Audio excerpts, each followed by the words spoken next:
Well, hello, everybody, and welcome to Ignite Humanity Live.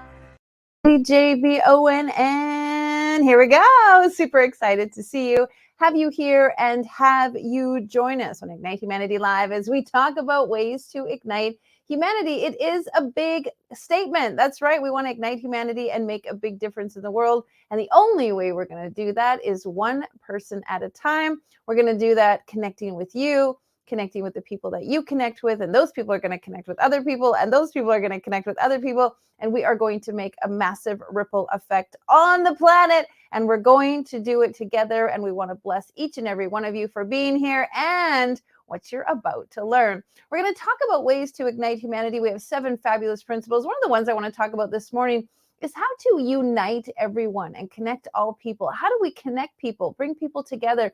How do we end this idea of isolation and people being segregated and apart? How instead do we bring people together, make people feel closer, more invested, more interested? And how do we do that? Well, I believe we do it through our own unique storytelling. We each and every one of us have this unique, and many of them actually ignite moments in our life that change us and transform us and wake us up. And those ignite moments are truly inspirational to others, especially when we persevere through them. People want to see the hero's journey. They want to experience you and others making their way through the trials and tribulations and finding out what they learned on the other side. And we like to showcase those ignite moments because they inspire you and they make us feel more connected. In fact, even yesterday, I was sharing with somebody who I just met my own personal story, some of my background, and she literally was like wiping away a tear and gave me a big hug. She's like, now I just feel so much more closer and connected to you.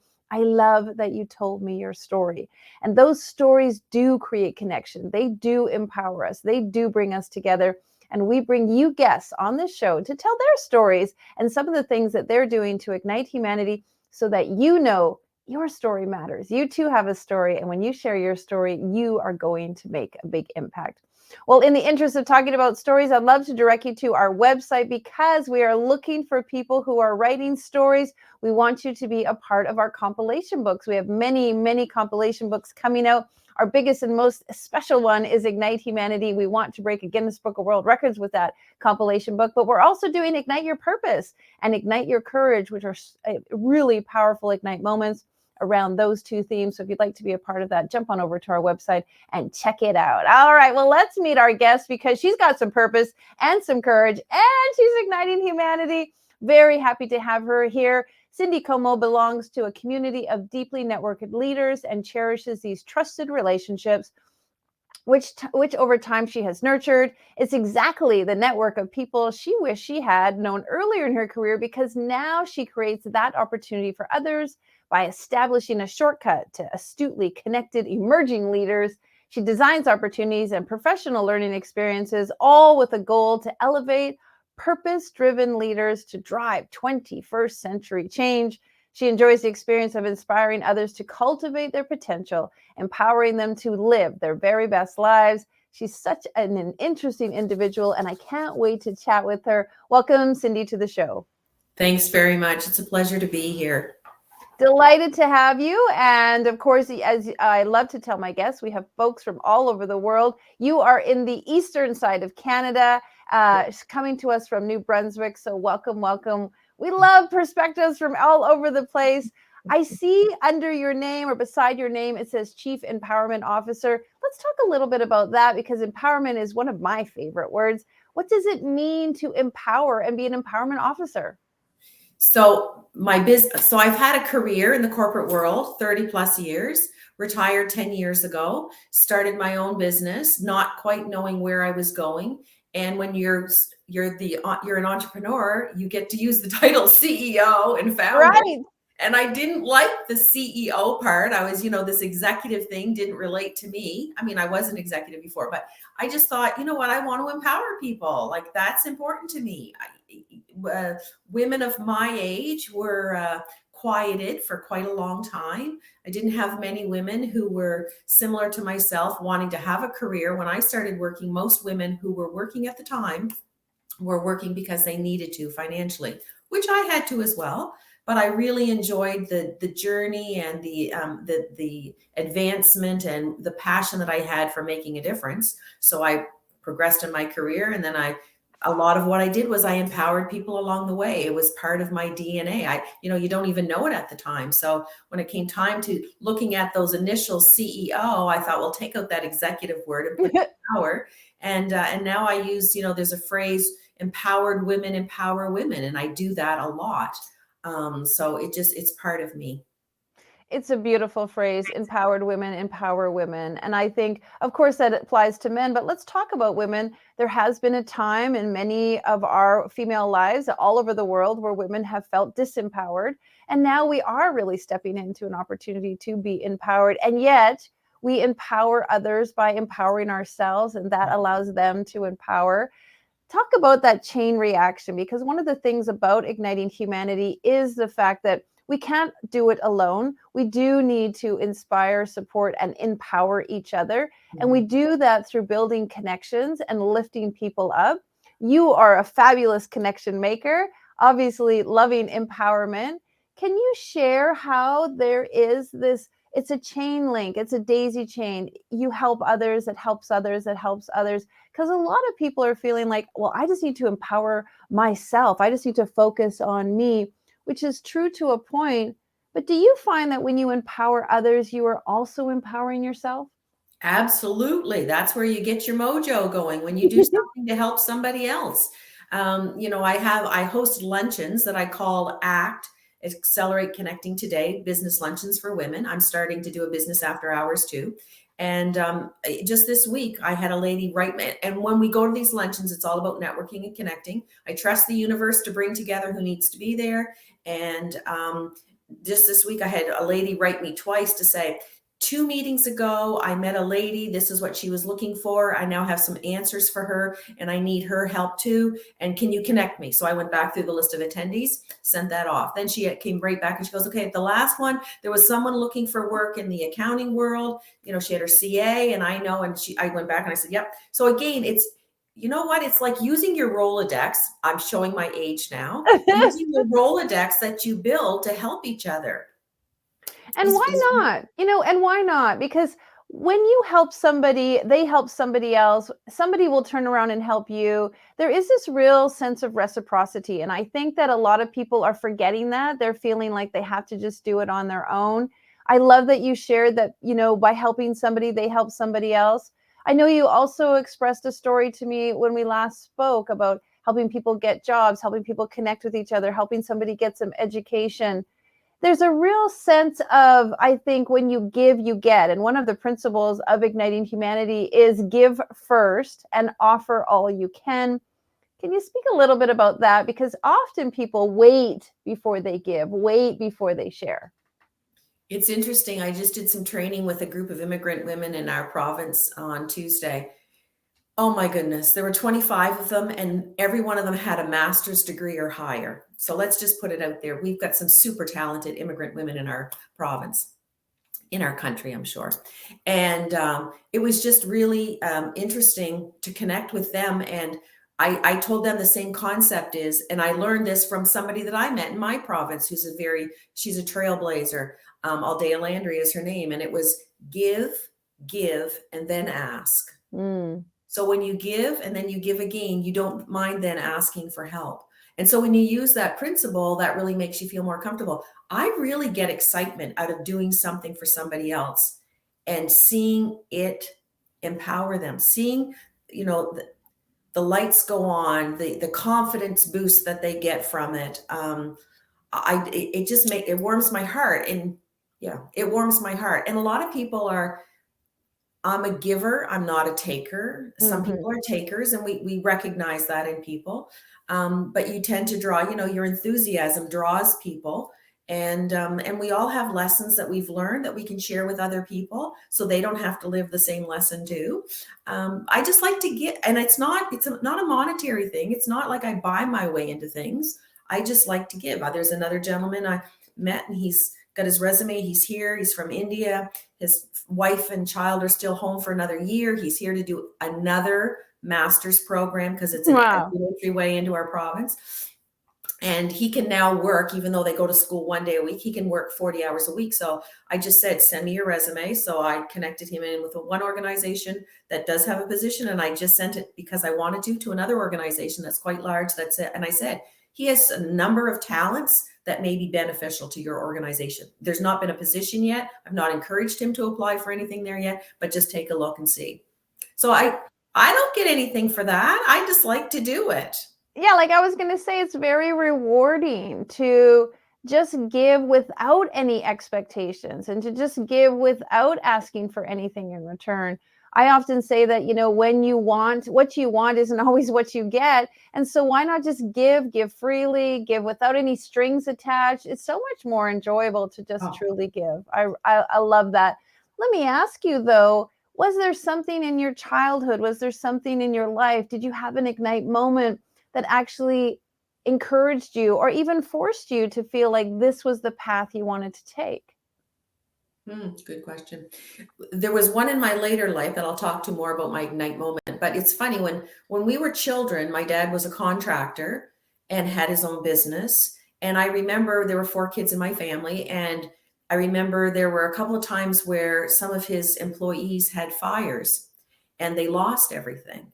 So my dad would say, okay, you need to go downstairs into the toy room and pick out some toys that we need to give to this family now. And then we have to look at, do you know what I mean? Like he taught us to give. I remember he picked up a gentleman and his wife one day off the side of the road coming home, and they stayed the weekend with us at our cottage. Like that was just what I was surrounded by. We embrace everybody. We include everybody. If you choose not to come, that's okay, but we're going to invite you. So when it comes to my Ignite moment, I spent my career working with many people across Canada, and I was so blessed. And it was at a time when most people were working in their own offices, in their own province, but I was very fortunate and I worked with people across Canada. So I didn't really know when I retired 10 years ago, I didn't know many people in the city that I'm born and raised in. And it was a life-changing moment. It's like, what's going on? So I realized I needed to start and build my network again. So I started going to lots of different things, different events, and I'd meet a couple of people every time, but there was never one thing that I said, oh, I really like this group or I really resonate with this group, but there were always people along the way. So I've just organically built this network that I'm very grateful for. They understand that I'm a giver. So when I need to help somebody else, I may ask them for some help, but they're all of the same mindset. So they don't mind doing that for us. So that would be kind of why I'm such probably a giver and then I've surrounded myself and the energy I guess I bring attracts people who are also givers in return. It's true. We do put off a frequency and an energy that attracts likes attract like. For those people who are sitting at home and they're struggling to meet people, they don't know how to connect. They go to these events and they end up sitting alone by themselves. They don't know how to reach out. Do you have some suggestions, or today's solution day, some solutions about how to start meeting people, how to be in a room full of strangers? Yeah, actually, it's one. So I'm a John Maxwell coach, teacher, and speaker, and that was something I did after I retired because I wanted to have some sort of accreditation. I had insurance designations, but they don't do anything in the real world. So I did the John Maxwell program, and he has written a book. Everyone communicates, but few connect. And it's principles and practices on how to actually connect with people. And connection takes work, and it's not about you, it's about the other person. So you're asking the other person. So, I help people with networking and connecting. Like a lot of our immigrants, that's a foreign concept to them because they're hired based on their resume. That's why they're so well educated. When you come from India and it's the largest, populated country, and the 101.5 billion people are there, they stand out because of their resume. But here you stand out because you've connected with somebody. So they have to learn how to do that. So I just talked to them about walking into a room and how everybody feels uncomfortable doing that, but go in and see somebody that I say, go to a group of people where there's a lot of laughter and interaction and they're having fun because they're more open. I talked to them about setting up a horseshoe shape and not a circle, because in a horseshoe, you can welcome more people in. They're always welcome to come in. So I just do a lot of the connecting is you have to be very cognizant about it. It takes work and effort. But if you start connecting with somebody and you ask them about themselves, they in turn will ask you a little bit about you. And if they don't, that's okay. Just move on to somebody else. You will build a connection, but you have to do the work first. And what I'm seeing is, especially given my age now, I've reached that milestone age. People are like, for the older people, are going into homes, seniors' homes, and they've lost their confidence and they're not going out to meet people. And I feel that that's that generation. The younger generation are doing the same thing. They're so much on their phone and it's social media. They don't know how to interact with people either. So we've really lost that talent. And I think it's something we need to bring back. So honestly, just be purposeful and go in and meet people, connect, find events, host an event. Like these are things I just come up with. Like I just thought of, oh, maybe I need to do something on a virtual basis. Anyway, I just feel that everyone needs to do something to help other people connect, because everyone desires a sense of belonging. Everyone wants a sense of belonging. So let's help each other have that sense of belonging. I agree with you about the younger generation. I have teenagers and I'm always speaking to them about look people in the eye when you speak to them, shake their hand. And I know my kids sometimes get embarrassed because I'll be like, oh, just a moment, please. Can you look that person in the eye and ask that question? Can you look at that person when you're speaking to them? And they're like, Mom, and they're all like annoyed. But now that they're older, I notice that they're truly using those skills. I even was talking to my son on the phone the other day and he was just getting off the bus. And as he was talking to me, he said to the bus driver, thanks so much. Thank you. So have a great night. And I was like so happy because he took the time to just acknowledge that person. And I think many people are in the service industry. Many people are doing thankless jobs. Many people are just going through life on autopilot. And when you can teach them to have that connection, to take that extra moment, it really actually does make a big impact. It ignites humanity, because when you say thank you to somebody or you acknowledge the work that they're doing, they feel better about themselves, and then they're going to go and give better service to the next person. So I love what you said about the horseshoe. I think it's true about people who are smiling, and it's most important to ask questions. That's the best way to meet people, is to be a good listener. Absolutely. So it's all about communication, and your best communication skill is to listen. Yeah, there's so many of these, the shaking of the hands. Women were never taught to shake hands. So now I'm teaching them how to shake hands. And I was to a restaurant not long ago, and the lady in front of me went in and she shook the hand of the business owner. And then I went in and I shook his hand and he went, ooh, nice handshake. I said, thank you very much. Because I want to be respected. I want to be, I want to be respected. So I'm going to shake your hand just like a man would shake hands. So I keep saying to women, don't let them just do this. I agree. Like that's wet noodle stuff. Like go in for the handshake, just like, your thumbs need to touch. And of course, men will say, but I don't want to break their hands. And I'm saying, you're not going to break their hand. Don't squeeze it. Just kind of go in and shake their hands. And that's the other part, is look them in the eye, smile, and say their name. Hi, so-and-so, it's nice to meet you. Do something like that, because you want to remember their name as well. So yeah. Sometimes when people handshake, they miss their hands or whatever. So I always teach people, hey, shake hands with two hands, like shake the hand, but then use your other hand to sort of guide or help the hands meet each other. And it's such a sign of endearment when you actually use your other hand to connect. I remember after COVID, the first time I shook somebody's hand, and had been years, and I was like, wow, what a feeling. Like, it was just so good to shake somebody's hand again and show that connection.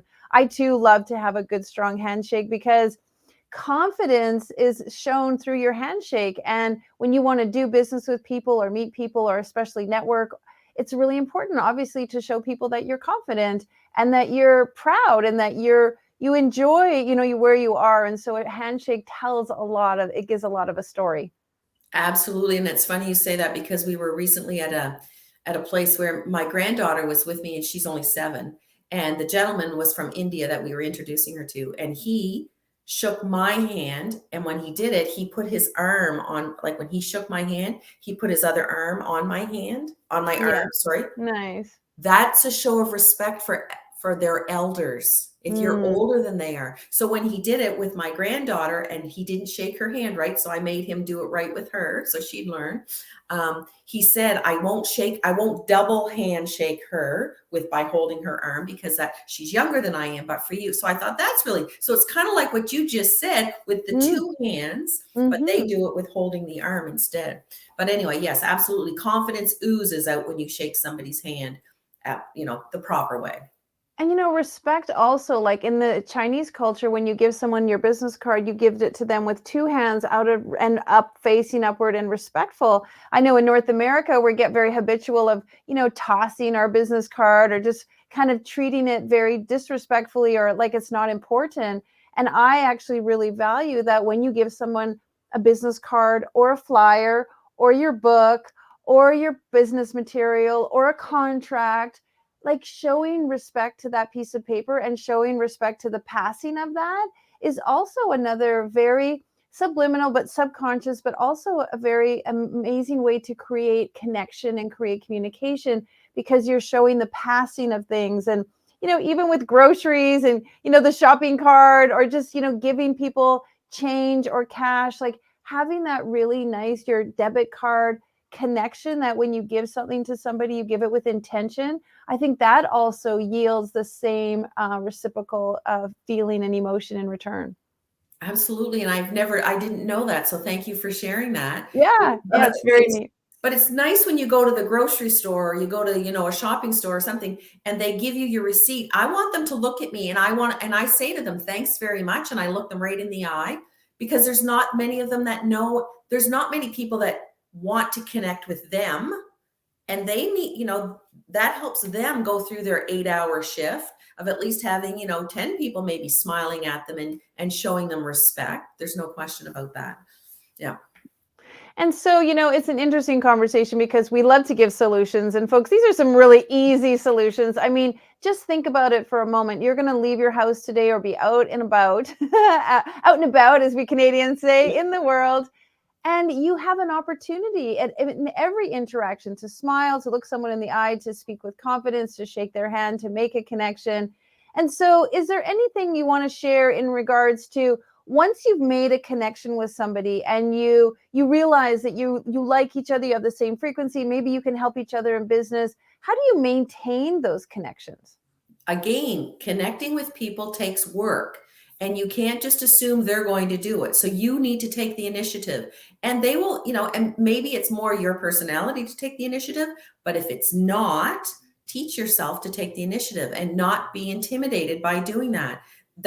We all want to be needed. We all have a sense of, that sense of belonging that we desire. So just reach out. It doesn't take a lot, but it takes intention to do it. Do it with intention. All right. Well, before we wrap up, let me just talk about that word empowerment again. Is there some solutions or things that we can do for ourselves today to empower us? We have the philosophy here on the show that when you empower yourself and you work on you give yourself the opportunity to then empower somebody else or help them and support them. It does start all right within. Any ideas or solutions that people can begin to empower themselves and feel more empowered? One of the things I really believe in is knowing who you are. When you really know who you are, and there's a lot of social studies social programs out there that you can do. Insights, Herman Brain, What Color's Your Parachute, Myers-Briggs, there's lots of them. In fact, there's the one that was really helpful to me was Strengths Finder. And knowing more about who I was and how I operated really was empowering, so that when I'm in my zone of doing the things that I know I can do well, it's very empowering. So there's a website, it's 16 personalities.com, and it's the Myers-Briggs. You can go on and answer the questions, and then it tells you a little bit about your personality. You know your personality, but then you're learning about the other types of personalities. And I did this years ago with one of our teams, and it was life-changing moments for them, being able to see that why they didn't all react to the same situation the same way. So now people are different. We have different things that impact us. So to know more about who you are is empowering. Then when you know who you are, you can start to figure out who the other person is and how they're empowered, and know that, our strengths, we have strengths, but other people have strengths that match our weaknesses. So we need to help others, but they are going to help us too. Nobody does life by themselves. We do it together. So that's why if I empower you, there's going to be a time when you empower me. It's so validating. I really agree. I've taken many of those tests, and it's wonderful to know you're a blue and they're a green and they're an orange, and it's okay. And you do it this way and you learn this way and you take in information this way and they do it that way. And it is very, very helpful. I often would again say to my kids, like, an armadillo is an armadillo. He's not a cheetah. He's not a raccoon. And you can't ask them all to be the other. And you love them for exactly what they are, and their skills and their talents and their beauties. And we as human beings don't give ourselves that same grace. We're all different. We're all unique. We all have our own talents. And that is magnificent in itself. And that is empowering. I don't want to be you. You don't want to be me. We don't want to be anyone else. We just want to be who we are. And when we are who we are, we ignite humanity. I love it. I love it. I love it. All right. Well, we're going to put up your information so people can find you. Yes, go ahead. I'm sorry to cut you off. No, that's fine. Thank you. I just want everybody to reach out to somebody. Be intentional. Reach out. Contact someone you haven't heard in a while. Reach out to someone you don't know. Help. Just be a good person. Amen to that. Well, thank you so much, Cindy. You are a treasure. We so appreciate you. You can find Cindy at her website and learn all about what she's up to. Blessings to you, my darling. Have a fantastic day. Thank you. Really appreciate this. Great advice, great conversation, and easy, simple things that you can do to just ignite your lives and ignite the lives of somebody else. Go out today, as Cindy said, and just be helpful. Just be kind. Just be gracious. Just be wonderful. And you can empower you and somebody else. Well, if you'd like to watch this episode again, you can, because we have an incredible platform that allows you to watch this episode and all of our episodes. They're entirely free to you. We want you to come into our ecosystem and feel ignited through the wonderful episodes we're doing at Ignite Humanity Live. Of course, you can go to Traverse TV, our VOD channel, and also our website, our Facebook, and our YouTube, because our goal is to ignite as many people as possible. We'd love for you to see what we're doing at Ignite Humanity. So go to our website. We're doing a docuseries, a TV show, and of course, a compilation book. Telling your story is a magical, powerful experience. And if you'd like to do that, we would love to have you a part of one of those projects. Now, pretty soon, I'm off to Indonesia to build our Classrooms of Hope. I'm very, very proud to do that. We have been raising money for the last 2 years, and we're building our first school in Indonesia, the Classroom of Hope for Ignite Possibilities and Ignite Humanity. If you'd like to donate to that project and our next school in Pakistan and our next school in India, please go to our website and donate. Every single dollar that you donate buys a brick for one of our schools that we use by taking plastic out of the landfills and recycling them into blocks. Well, I think that's enough info for one day. I hope you're having a good one wherever you are. Go out and ignite somebody's life. Be kind and good to yourself. And you know what? We are going to ignite humanity. It's totally possible. All right, blessings, and we'll see you tomorrow. Now, more than ever, we need to come together to connect with one another.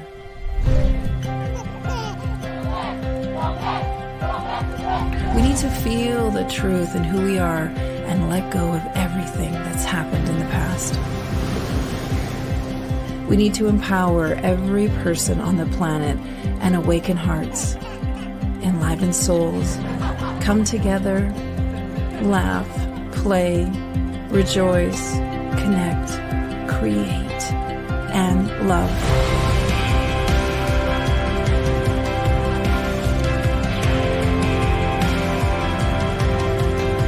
It's time to ignite humanity. We want you to be a part of something that will impact the future for everyone. We want you to tell your story, share your Ignite moment, show people who you truly are. Be a part of igniting humanity and making a difference in the world and all of our futures.